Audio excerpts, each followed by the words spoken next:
हमारे यहाँ के वेंडर्स को बिना किसी प्रोसीजर को फॉलो किए, बिना किसी कार्रवाई के, मतलब क्या बोले इसको, जंगल राज वाले तरीके से सीधा आकर के खदेड़ दिया गया।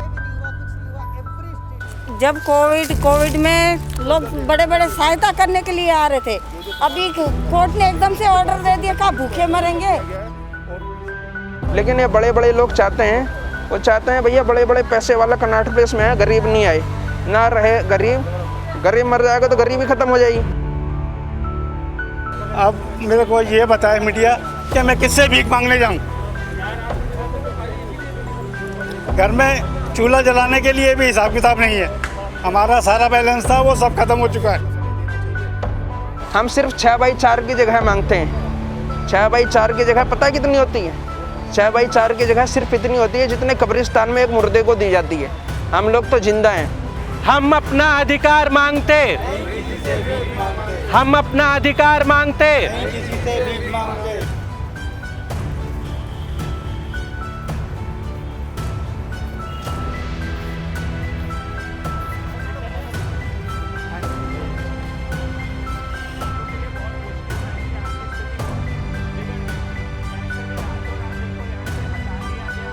दिवाली आ रही है, दशहरा आ रही है, इनके पास यही उम्मीद थी कि इस समय ये कमाएंगे तो अगले 3 महीने तक इनके घरों में चूल्हा जलेगा।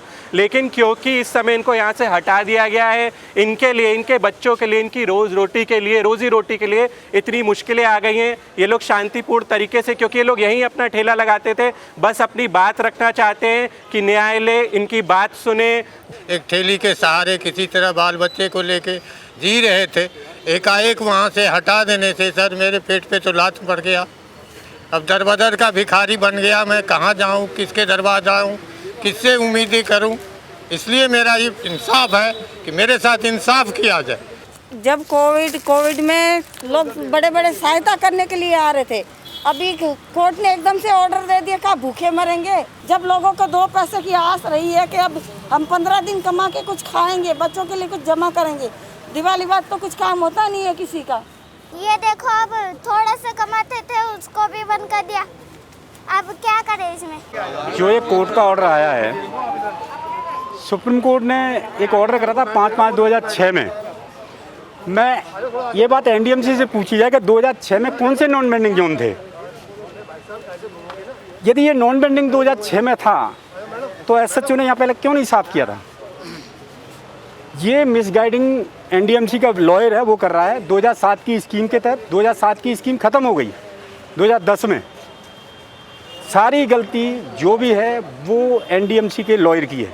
हम लोग तो 4 पैसे अपनी जेब से लगाकर माल बेचते हैं। हमें ना गवर्नमेंट से किसी तरह की आर्थिक सहायता मिलती है, ना हमें गवर्नमेंट किसी प्रकार का लोन देती है।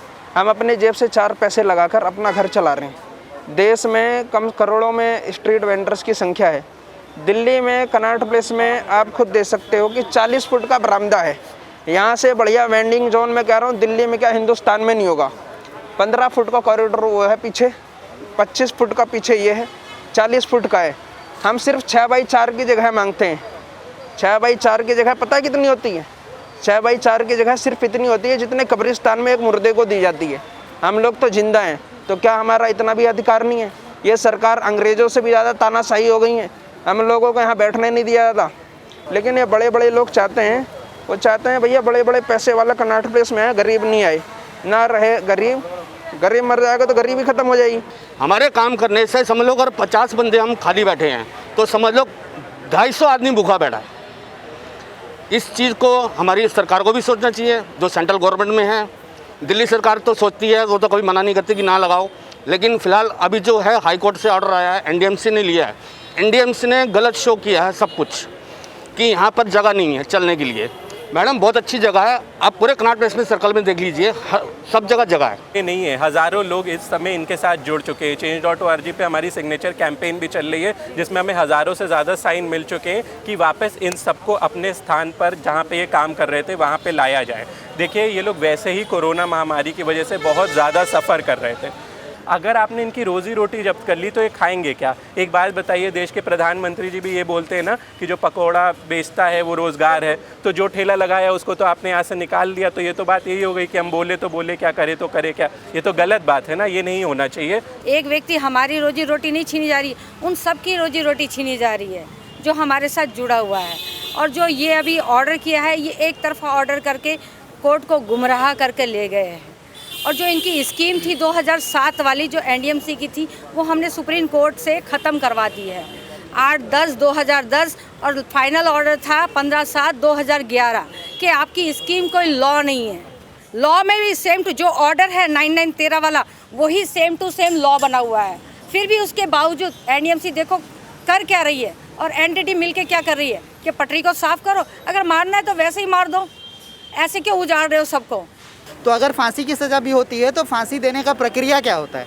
वो बाहर निकल करके रस्सी पे तो नहीं टांग देते हैं, तो उसकी प्रक्रिया जो है उसका पालन करते हैं। कोर्ट तो ये डिटेल में नहीं लिखता कि आपको फांसी कैसे चढ़ानी है, वो फांसी का ऑर्डर दे देता है और उसके बाद उसका जो पूरा प्रोसीजर डिफाइन किया गया है, उस प्रोसीजर के आधार पर ही सारी कार्रवाई की जाती है। राइट, इसमें तो कहीं कोई कन्फ्यूजन नहीं है। हमारे यहाँ के वेंडर्स को बिना किसी प्रोसीजर को फॉलो किए, बिना किसी कार्रवाई के, मतलब क्या बोले इसको, जंगल राज वाले तरीके से सीधा आकर के खदेड़ दिया गया।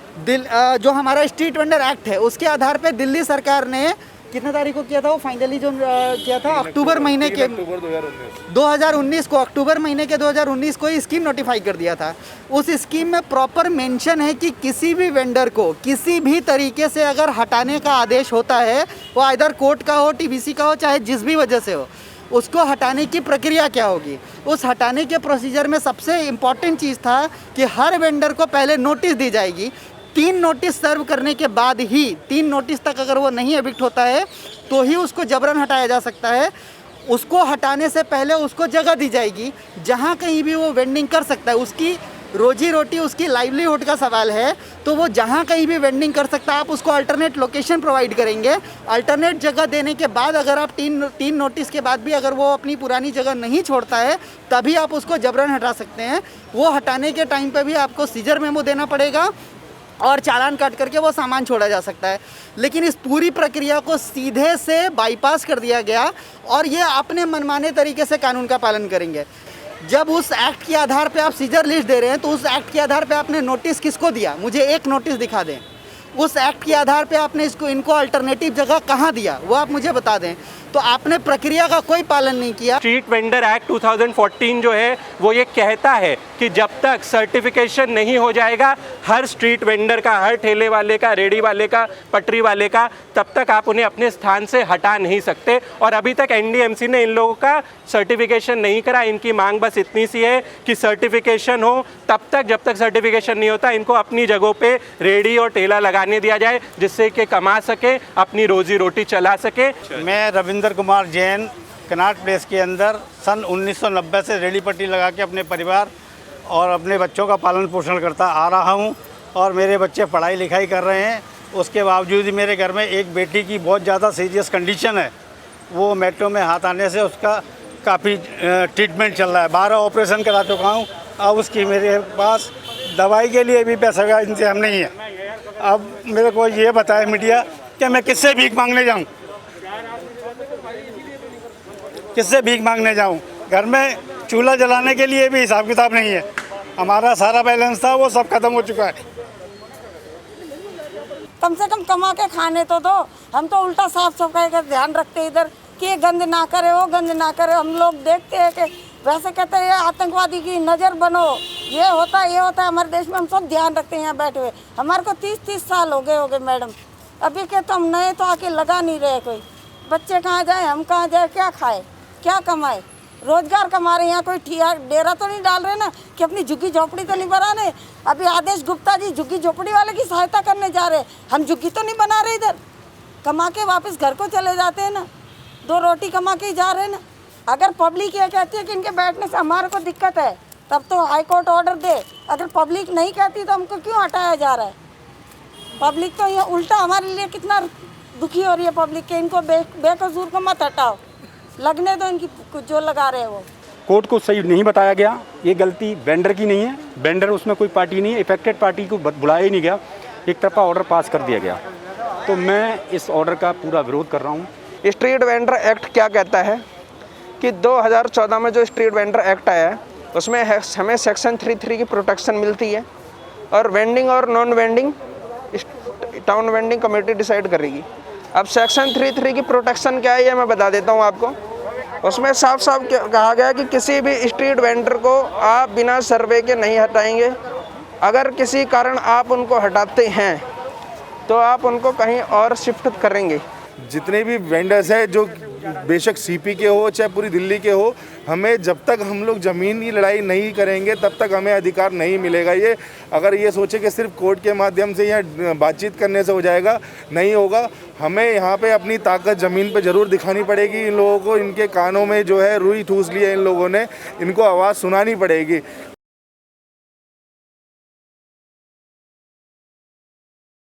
द वायर के और वीडियोस देखने के लिए सब्सक्राइब करें और बेल आइकन पर क्लिक करें। स्वतंत्र पत्रकारिता की आर्थिक मदद करने के लिए डिस्क्रिप्शन में दिए गए लिंक पर जाएं और अपनी राशि चुनें।